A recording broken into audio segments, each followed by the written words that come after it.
Donald Trump Jr. mocks Jussie Smollett after indictment for allegedly faking hate crime. By now, most of you have heard the news about Jussie Smollett and the hoax hate crime allegations and all of these things that we pretty much believe are true. But hey, look, innocent until proven guilty, right? The guy got his indictments washed away and now he's being re-indicted a year later. It's a complicated process. But I don't necessarily want to talk about Donald Trump Jr. or Jussie Smollett. I saw this story and I started thinking about why is it that so many hoax hate crimes happen? Why is it that so many people associated with the left do these insane things, say insane things, promote insane ideas? And it turns out the more left-wing you are, the more likely you are to be insane. Okay, I'm gonna stop. I'm exaggerating. The more likely you are to have been diagnosed with some kind of mental illness. We can come back and read about Donald Trump Jr. after we talk about the left and the right, okay? Because I do think it warrants looking into what happened with Jussie Smollett and mental illness. But what I really want to talk about are a series of tweets from Philippe Lemoine. He is a PhD candidate in philosophy at Cornell. He says he also has a blog where he writes about stuff. Well, he tweeted this. According to the data from Slate Star Codex's survey, the more left-wing you are, the more likely you are to have been diagnosed with a serious mental illness. This is also what I would have guessed based on anecdotal evidence. Now, upon reading that, I thought it was quite humorous because it's funny because it's true. I got to admit, I would actually make the same assessment. I mean, think about it. Look at all of the people who have demanded things that make no sense. Their plans don't make sense. They complain about things that make no sense. You have people. Let me give you a good example, and then I'll show you the data. I'll pull this up while I read. My favorite insanity is Wimixin. Now, you're probably saying, Tim, what does Wimixin mean? It's not a real English word. And you would be correct, good sir. Womxn. It's like my favorite citation on how insane everyone is. Apparently, this word, Wimixin, was designed to be inclusive to all women or people of the woman identity. And so the idea was this word, by replacing the A with an X, I guess they like doing these X things, not English, but the idea is that it's inclusive. It includes trans people and women of color. Well, immediately, an organization that used it saw a backlash because Wimixin was offensive. What? The word was supposed to be inclusive, but it's exclusive. They then argued that by changing the word, you're arguing that the regular word woman doesn't classify trans women either, but trans women are women. And hence, being woke is also simultaneously being not woke. We saw that too with Barnes and Noble. They created a bunch of diverse book covers. I know, not perfect, I would agree. And everyone got really, really mad, saying, why don't you just write new books? Well, this is not about writing new books. It was about taking classical stories and creating art that represented all people, but it wasn't good enough. Why? Because these people are nuts. It is a strange cult. So when you take someone who doesn't work right, and I mean that with all due respect, I'm not trying to rag on people who are unwell. I'm saying when you take people who are unwell and are looking for social validation or something to tell them what's wrong with them, they get roped into the cult. Behold, the first survey posted by Mr. Felipe. Proportion of respondents to Slate Star Codex's survey who say they have been formally diagnosed with depression, borderline personality disorder, bipolar disorder, or schizophrenia by self-position on a left-right spectrum. And lo and behold, before you see people who associated themselves were self-position as far left all the way. So 1 is far left and 10 is far right. We can see that the far left, 42.5% in this survey said they had been diagnosed. Now, I want to stop and talk about spurious correlations and say maybe there's a correlation between collectivism and the willingness to seek help. Maybe individualists just don't get diagnosed because they don't go seek help. I can't tell you. It is a factor. But for the sake of this, we don't have that data. That would be speculation on my part. What we know as of now is people who are more likely to say they are left are also more likely to have been diagnosed with some kind of severe, what does he say? He said severe mental illness, I guess.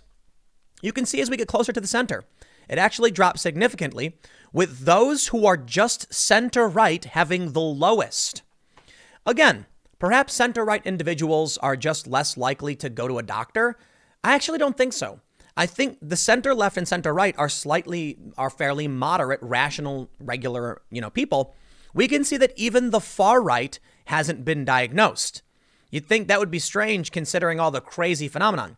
It's also important to note that there is a variability that could bring the far left up above 50%. So yeah, they'd be a bit crazy. Now here's the best part. Outside of the left-right spectrum, let's talk about severe mental illness by political classification. And lo and behold, Marxists. You crazy. The Marxists have the highest self-reporting of depression, borderline personality disorder, bipolar disorder, or schizophrenia. And lo and behold, conservatives have the lowest. What about, and libertarians, I believe, have the third lowest. Alt-right is the second with a decent amount of variance. Liberals have 18.4. So what is this one? Neo-reactionary? Is that what they meant to say? Social democratic is slightly higher. But I'll tell you what, it's really, really important. Social democratic. These are people who tend to support the Scandinavian culture, the welfare state with a capitalistic system, and many of Bernie Sanders supporters would actually classify as social democrats. However, a large portion of Bernie Sanders' base are also Marxists. And Marxists, you be crazy. This is actually a really good breakdown of my experiences. There are a lot of Bernie Sanders supporters who are sane and logical individuals who, in my opinion, are just looking at the wrong solutions or aren't thinking entirely through. But for the most part, there are a lot of Bernie supporters I think are pretty good people, and I usually give them a shout out. We'll save it for this video because I do it a lot. But there's a lot of good Bernie people. Even Steve Bannon said he likes Bernie Sanders, but Bernie, is looking at the wrong solutions. Take the rational social democratic base, and you'll find that they do have just about double the rate of mental illness of conservatives. And this is according to a survey, mind you. Not like some long-standing and massive scientific study. They do have about double. And that makes sense. You'll probably bump into a bunch of Bernie supporters you think are really out there. But you'll also find that a lot of them are sane, but you disagree. Now, the Marxists is a whole other story.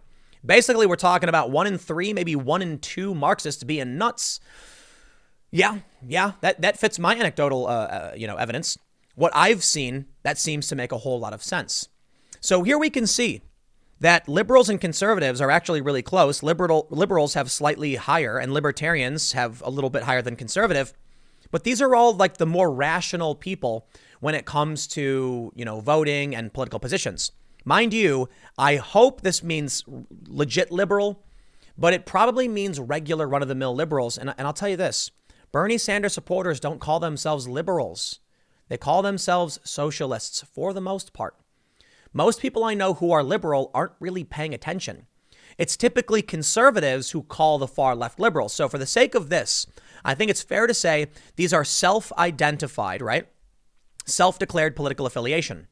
So I call myself a liberal. I have not been diagnosed, so I fall in that grand old, 81.6% of self-identified liberals who haven't had any major diagnoses.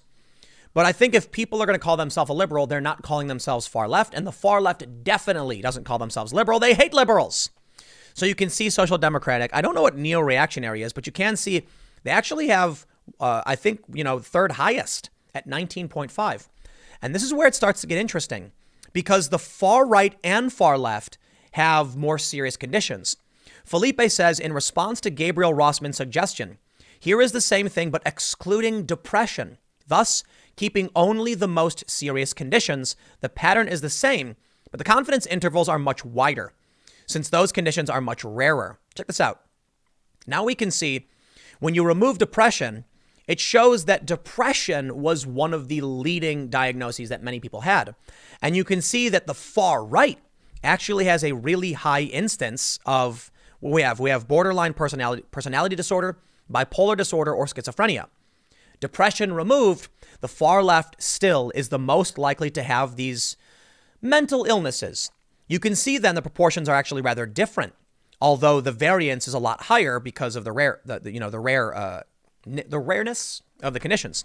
But here we have, you can look at from 8, so right wing, center right, left, and center left are all relatively undiagnosed. They're not. But then you have far right, and you have far left, and they're actually kind of comparable in their in their mental illness, which makes a whole lot of sense. I think it's fair to say that when you include depression, the left is more likely to have been diagnosed. And the reason you don't see the same variance, it looks very different when you look with depression included, is because depression is so much more common. It kind of drowns out the other conditions. But I think we can draw a simple conclusion. The far left and the far right are almost equally crazy. It makes sense. They're extremists. So the big problem we have is when the passive liberals are not paying attention and they're being led by the far left into believing the moderates and the liberals and the conservatives are the crazy ones when the crazy ones are all the way over there. And therein lies the big problem. So I go back to this story about Jussie Smollett, as Mr. Chappelle says. Why did he do what he did? The fact is, depression could play a serious role in these actions, which when you add it in, you see the left is much more likely to have been diagnosed with depression. These are people who are maybe nothing left to lose, just doing what they're told, trying to figure out whatever it is they could find to make them feel fulfilled or have purpose. I have no idea.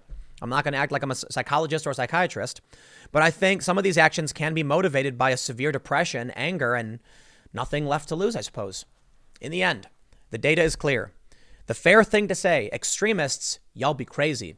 But then when we include depression, leftists, the far left, tend to be the worst off of everyone else. Is that surprising to anybody? Probably not. But I've got another segment coming up for you in a few minutes, so stick around and I will see you all shortly.